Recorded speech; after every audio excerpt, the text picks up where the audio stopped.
Bismillahirrahmanirrahim. Alhamdulillahi Rabbil Alamin. حمدا يوافي نعمه ويكافئ مزيدا. يا ربنا لك الحمد كما ينبغي لجلال وجهك وعظيم سلطانك. اللهم صل على سيدنا محمد وعلى آله وصحبه وسلم. السلام قبل السلام. Assalamualaikum, salam sejahtera dan salam satu Malaysia. Kepada yang dimuliakan Tuan Pengerusi Majlis, kombinasi penuh hakim yang adil lagi bijaksana, dis jemputan kehormat dan seterusnya, hadirin hadirat yang dihormati sekalian. Hadirin pasca merdeka, izinkan saya menyanyikan sebuah lagu yang dipetik oleh Anwar Manaf, Presiden Majlis Belia Perda Malaysia. Di sini bermula perjuangan kita menuju perjalanan orang dan tulis. Setia, lahir, ikhlas dan juga berbudi. Lahirkan rasa ikhlas setulus hati.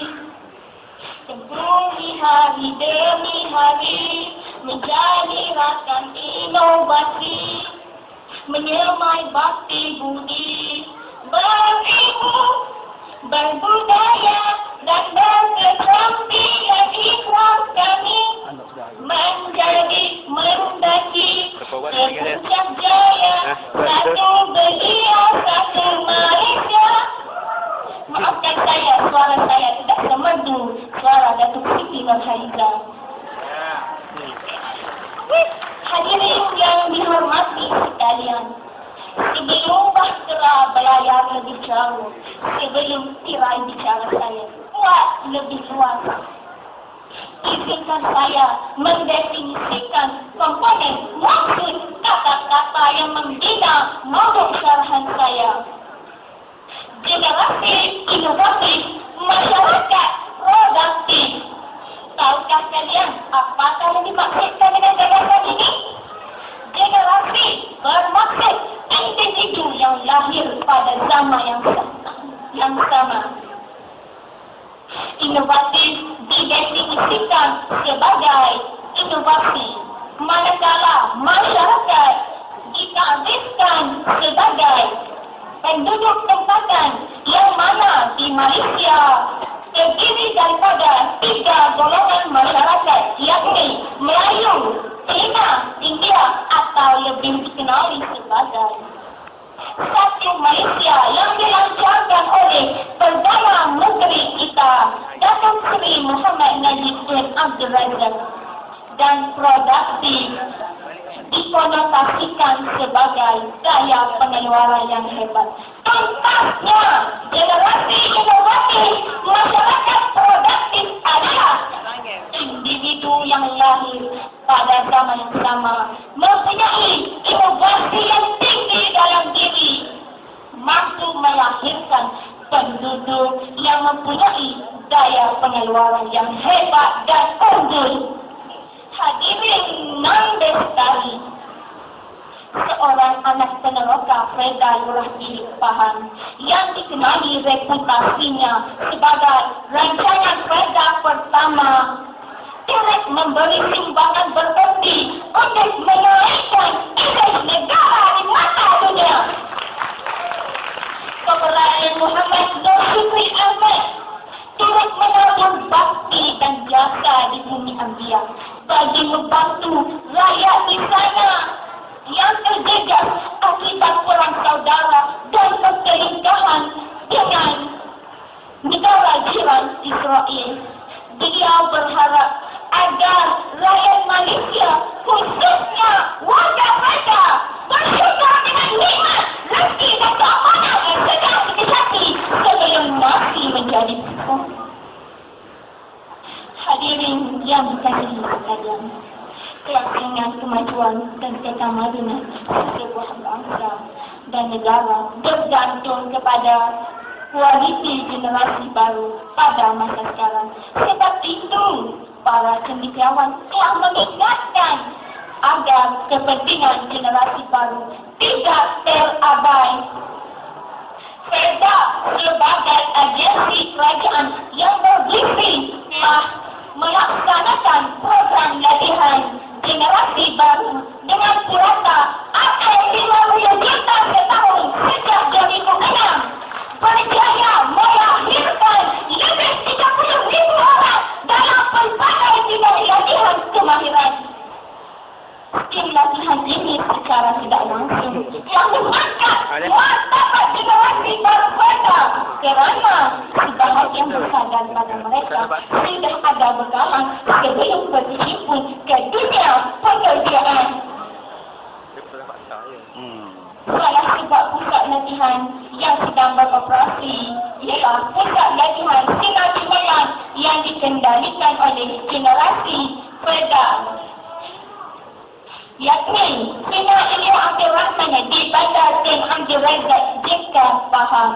Anak peneroka ini turut membuktikan kejayaan mengendalikan pusat latihan ini memerlukan komitmen tinggi demi melahirkan generasi Perda atau generasi belia dan beliawani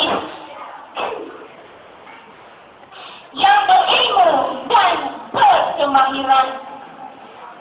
Usaha beliau ibarat di mana ada kemahuan, di situ ada jalan.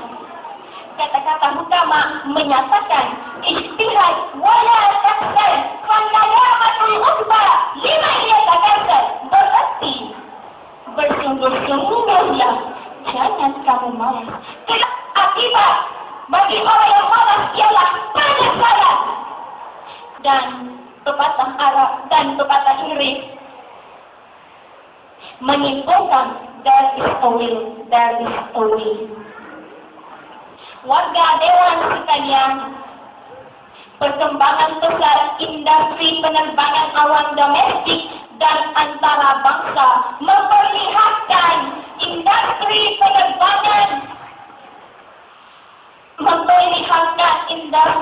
penerbangan maju di masa dunia.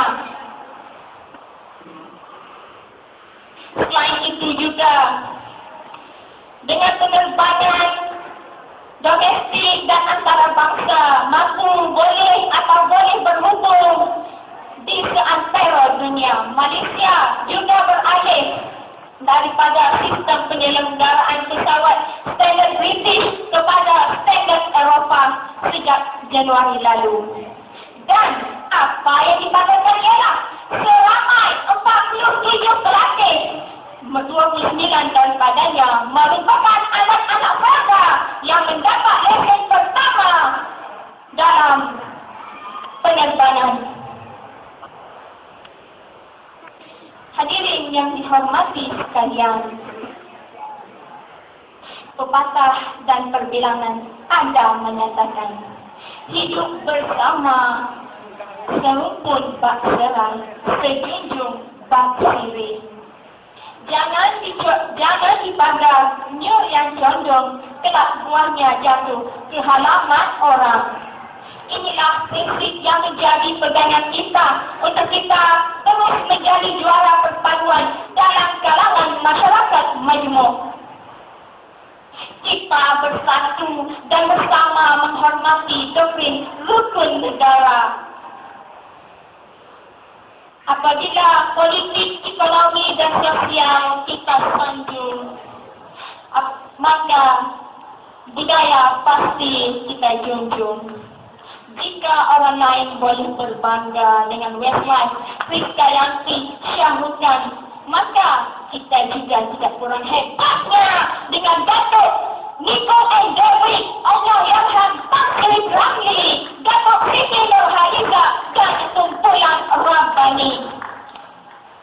Hadirin yang dimuliakan sekalian, mengikhiri syarahan, menelusuri jalan-jalan syarahan saya ini.